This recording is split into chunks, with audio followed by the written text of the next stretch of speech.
Welcome to the new section for this YouTube channel.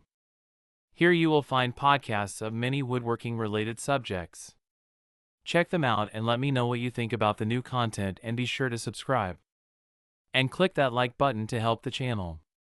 Ever wish you could make, like, crazy, intricate woodworking projects? Yeah. Well, today we're going to deep dive into how you could actually do that. Okay. By building your own CNC woodworking machine. At home. Yeah, at home, like in your garage or basement or, I don't know, wherever you do your woodworking projects. We'll be looking at excerpts from Hobby CNC Woodworking Machine. Cool. So it's not going to be like those huge industrial ones you see in factories, right? Right.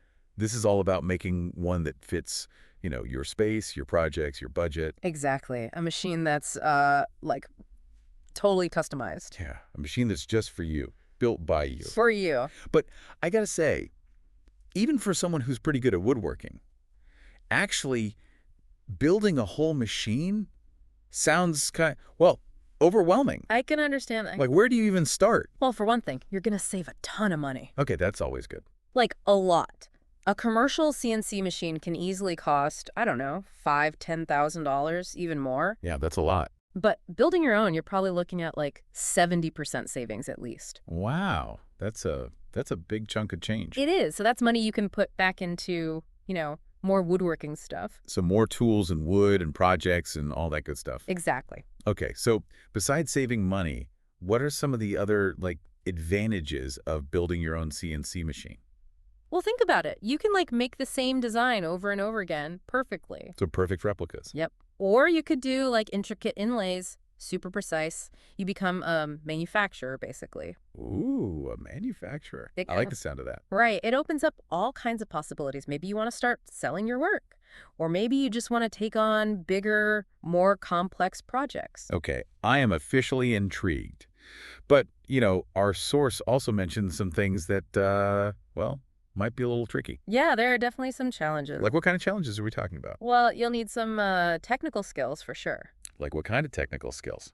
You'll need to understand things like stepper motors. Stepper motors. Yeah, they control the movement of the machine.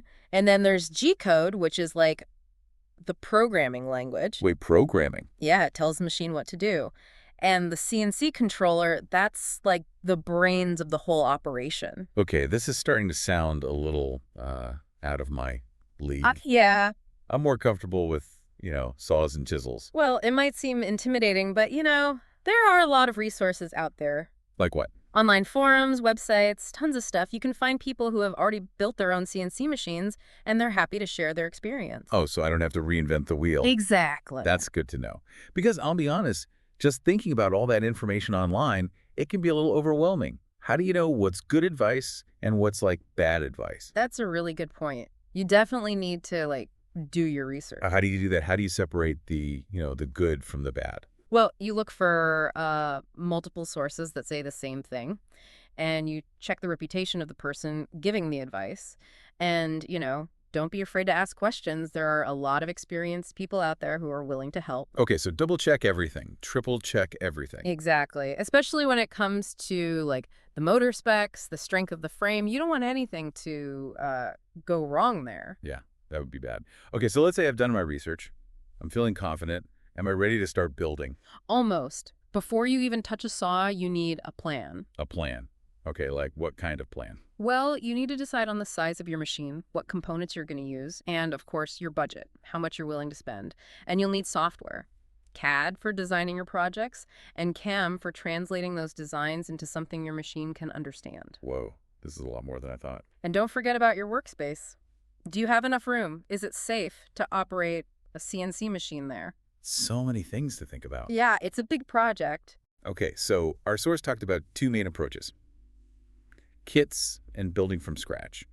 Kits sound like the easier option. Kits are definitely a good way to get started. Like, why are kits good? Well, you get all the parts you need and the instructions all in one package. You don't have to go searching for everything yourself. That sounds pretty convenient. It is, but they can be a little limiting. You might not have as much flexibility to customize.